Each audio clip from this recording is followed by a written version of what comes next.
The Kalrathi, Convergence Commander, Vex Thora stood before the massive tactical display aboard the Kalrathi flagship Dominator's Edge, watching as green dots representing his fleet spread across the holographic map like a deadly constellation. 500 ships.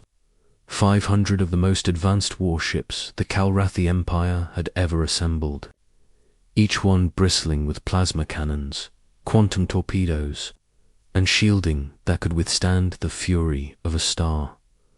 The target was simple: the human colony of New Geneva, sitting defenseless on the third planet of the Proxima system. Intelligence. Reports showed exactly 12 human patrol vessels protecting 50,000 civilians. 12 ships against 500. The odds were so overwhelming that some of his junior officers had questioned whether this was even a battle worth fighting.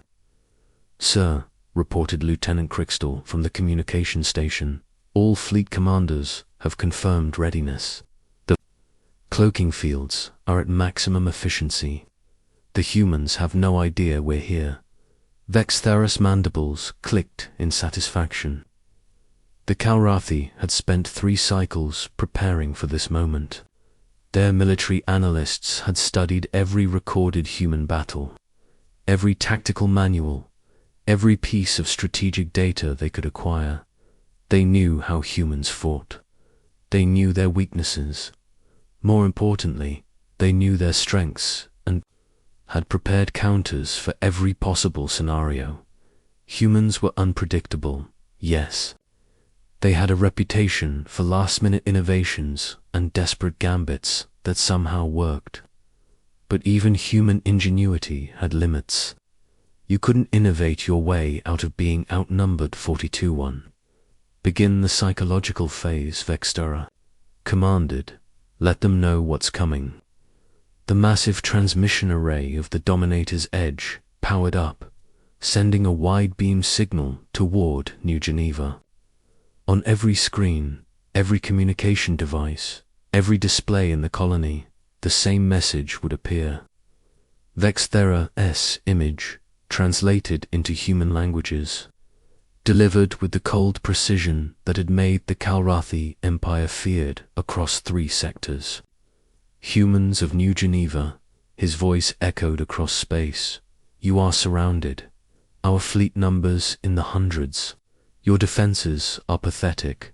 We offer you one choice: surrender immediately and face only slavery. Resist and face complete annihilation. You have 1 standard hour to decide." Light years away, on the surface of New Geneva, Director Sarah Chen watched the transmission with growing dread. The mining colony had been peaceful for 15 years. Families had built lives here. Children had been born in the red dust beneath Proxima 7's twin suns.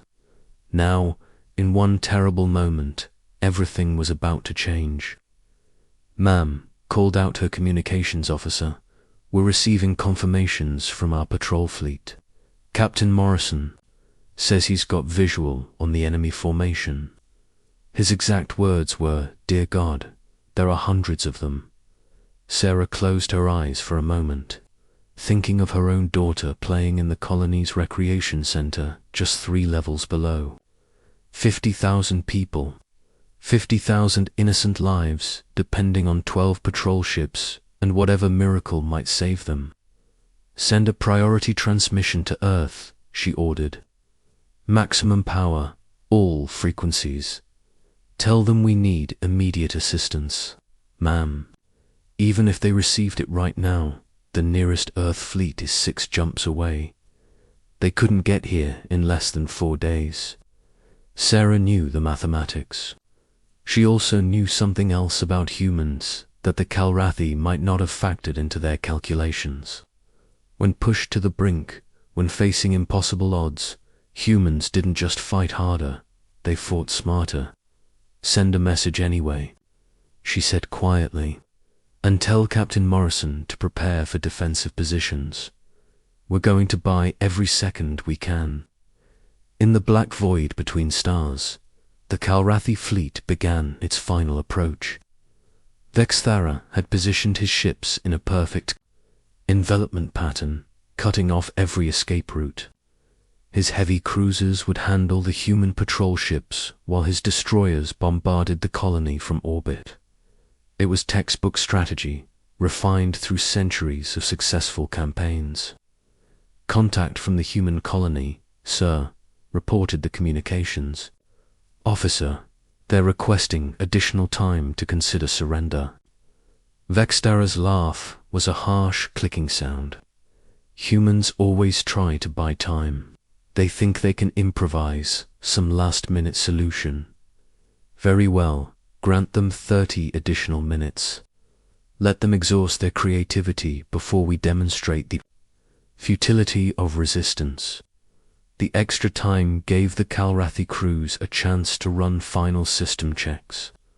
Energy weapons charged to full power, targeting computers locked onto human positions, boarding parties prepared to secure valuable resources. After the battle, everything was proceeding exactly according to plan. Captain Jake Morrison, commanding the lead human patrol vessel, Defiant Hope, watched the enemy formation with professional appreciation. The Calrathi knew their business. No obvious weaknesses, no gaps in their deployment. His 12 ships were fast and maneuverable, but they couldn't be everywhere at once.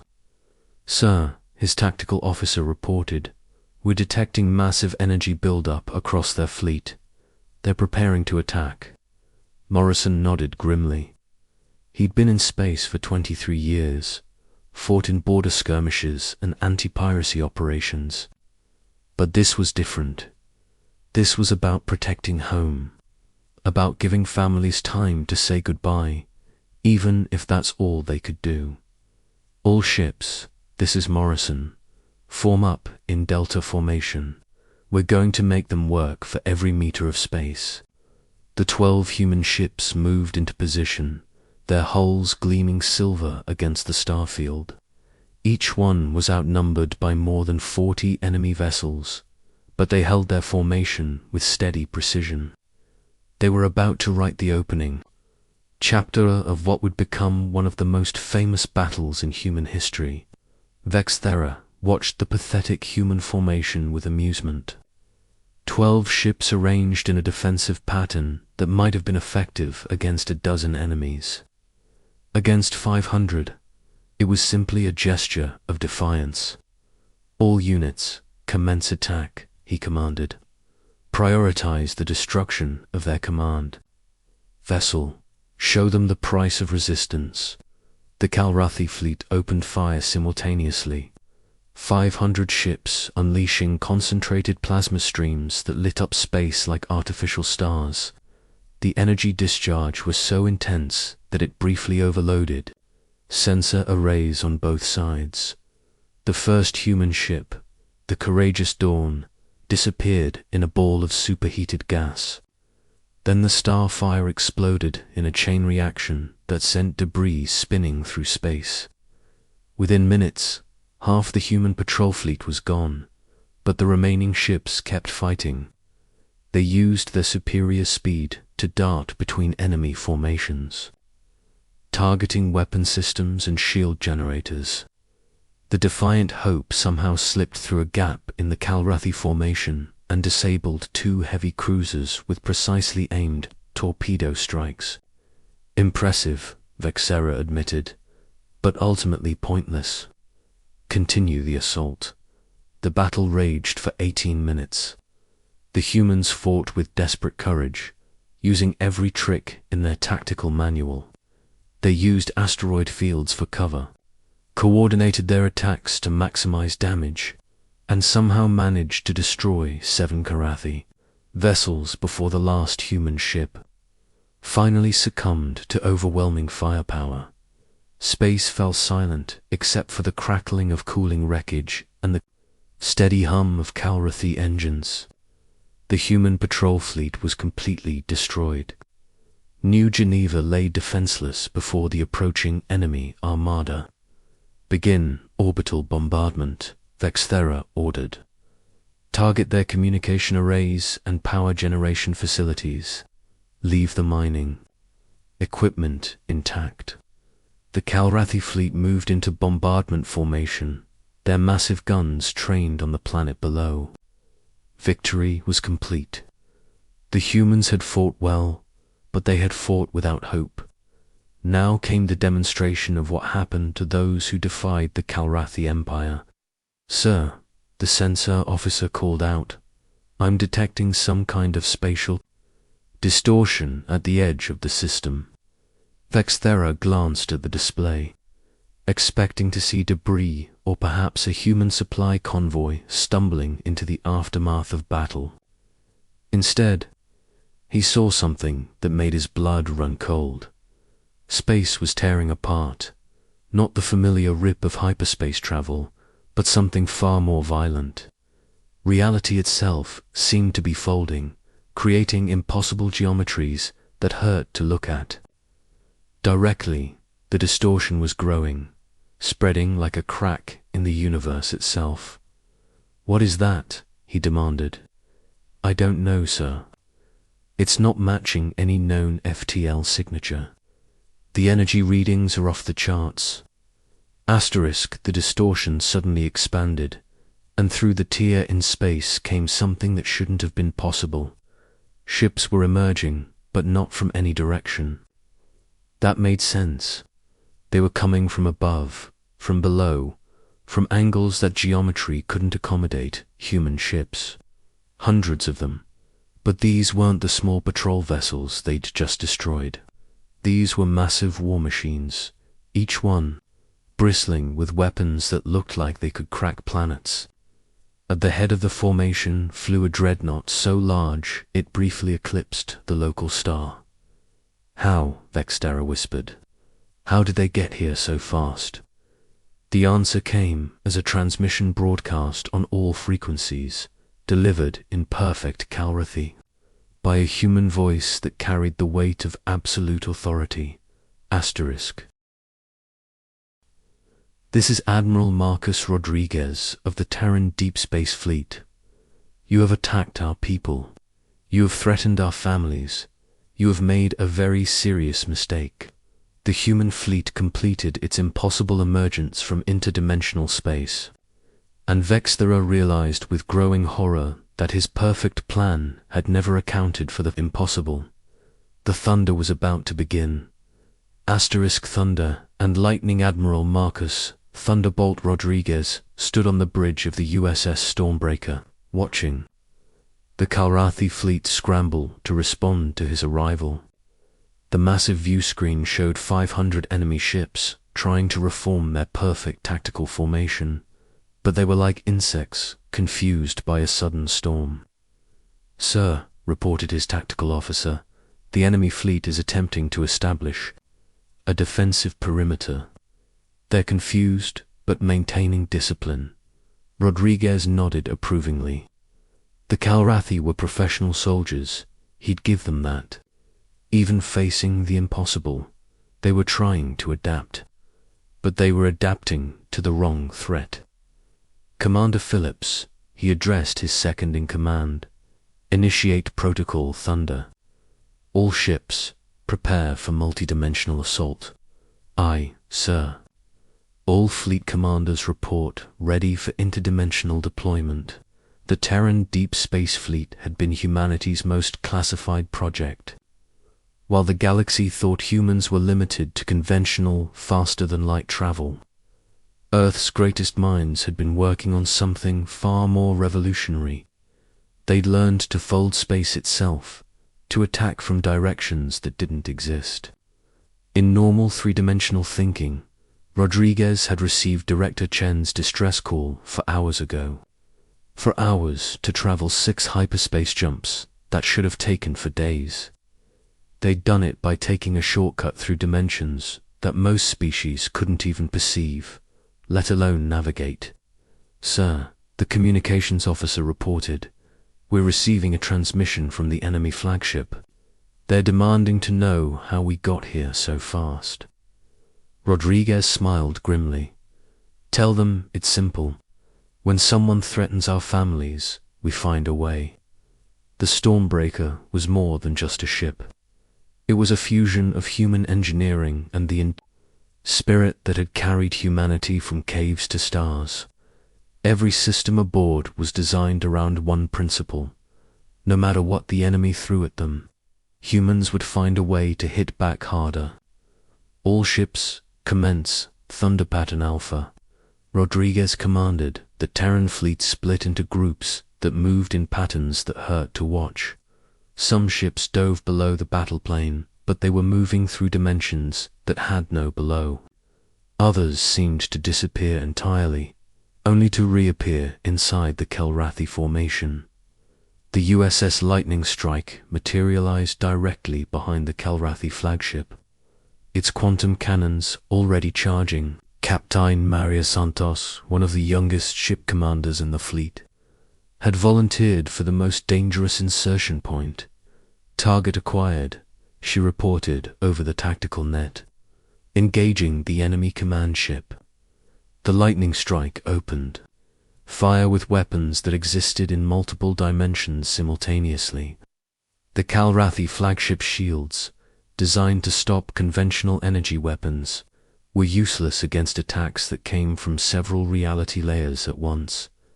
Commander Vex watched in horror as his supposedly impregnable command ship took devastating damage from weapons that shouldn't exist. "Return fire," he screamed.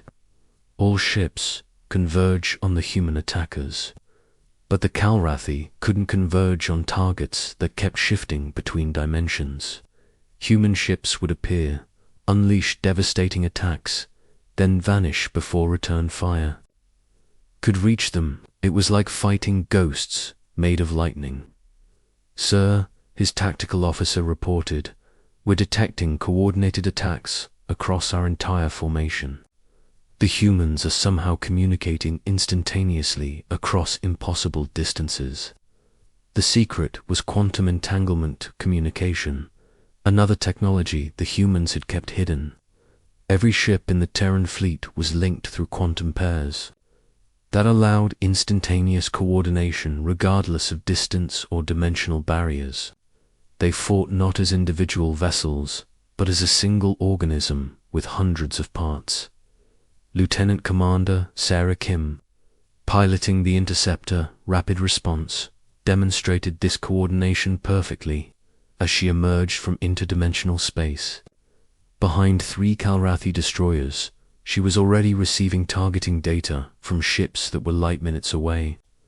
"Phantom Squadron, this is Rapid Response. I've got targeting solutions for all 3 ships. Transmitting coordinates now." Across the battlefield, 5 other human ships received the data instantaneously and adjusted their attack runs accordingly. The 3 Kelrathi destroyers found themselves under simultaneous attack from 6 different directions, their hulls cracking under the coordinated assault. But the most impressive display was yet to come. The Stormbreaker itself began to demonstrate why Admiral Rodriguez had earned his nickname. "All hands, prepare for Thunderstrike," Rodriguez announced. "We're going to show them what real power looks like." The massive dreadnought began to charge. Its main weapon, a device that human engineers had nicknamed the Reality Cannon. It worked by temporarily destabilizing the quantum foam that held space-time together, creating a zone where the laws of physics became flexible. The weapon fired, and a section of space containing 50 Kelrathi ships simply ceased to follow normal rules. Some of the enemy vessels found themselves moving backward through time. Others discovered that their weapons were firing at themselves. Several ships imploded as their own mass began to exist in multiple dimensions simultaneously. "What kind of weapons are these?" Vexera demanded, but his science officer could only shake his head in bewilderment. "Sir, I think they're rewriting the laws of physics." The battle was becoming a rout. The Kelrathi had prepared for everything except enemies who fought with impossible technology and coordinate with perfect precision. Their carefully planned formations were being dismantled by humans who attacked from directions that shouldn't exist. But the humans weren't finished. As the Calathi fleet began to break apart, the Terran ships revealed their final surprise. All ships, Rodriguez commanded, deploy the storm protocols. Let's show them what happens when humanity fights. As one, every human ship in the fleet suddenly began to move in perfect synchronization. They weren't just communicating through quantum entanglement anymore. They were sharing consciousness, becoming a single entity with hundreds of bodies. The effect was devastating. The human fleet moved like a school of fish, but each fish was a warship capable of interdimensional travel. They flowed around Calrathi attacks like water, striking back with the force of hurricanes. Captain Morrison, who had watched his patrol fleet die from an escape pod, was rescued by the Defiant Hope II, a ship that had been named in honor of his destroyed vessel. As he stood on the bridge, he watched the impossible battle with tears in his eyes. "How?" he whispered. "How is this possible?" Commander Phillips, who had been monitoring the rescue operations, smiled. "It's simple, Captain. When someone threatens our families, we become more than human. We become something that the universe itself bends to accommodate." The battle raged for 2 more hours, but the outcome was never in doubt. The Calrathi fleet, which had seemed invincible just hours before, was systematically destroyed by enemies who fought with the fury of stars and the precision of atomic clocks. Commander Vexthera, his flagship crippled and his fleet in ruins, sent a final transmission to the human admiral. "How?" he asked. "How did you know we were coming? How did you arrive so fast? How did you develop such impossible weapons?" Rodriguez's response was broadcast across all frequencies, ensuring that every surviving Calrathi would hear it. His words would be remembered and repeated throughout the galaxy for generations. "Commander, you made one fundamental error in your planning. You studied how humans fight when we have time to prepare. You studied our tactics, our strategies, our technologies. But you never studied what happens when someone threatens our families. When someone puts our children in danger, we don't just fight harder. We transcend every limitation the universe has tried to place on us." The Stormbreaker moved closer to the crippled Calrathi flagship, its massive form casting a shadow across the enemy bridge. "You want to know how we got here so fast? We tore holes in reality itself. You want to know how we coordinate so perfectly? We've learned to share thoughts across impossible distances. You want to know how our weapons work? We've convinced the universe that our will is stronger than its laws." Rodriguez paused, letting his words sink in. "The truth is, Commander, that you never faced the humans at all. You faced what humans become when we're fighting for everything we love. And that's something no amount of planning can prepare you for." The battle was over. The Calrathi fleet was destroyed, their survivors taken prisoner or allowed to limp home with the message that humanity was not to be trifled with. New Geneva was safe, its colonists rescued and its freedom secured. But the victory was more than just military. It was a demonstration to the entire galaxy that humanity had evolved beyond the limitations that other species accepted. When the stakes were high enough, when the cause was just enough, humans could reshape reality itself. Asterisk. As the Terran fleet prepared to return to Earth, Admiral Rodriguez stood on his bridge and looked out at the stars. Somewhere out there, other species were receiving reports of the battle. They were learning that humanity was not just another spacefaring civilization, but something far more dangerous and wonderful. They were learning that when humans said never again, they meant it with the force of natural law. The thunder had spoken, and the galaxy would never be the same.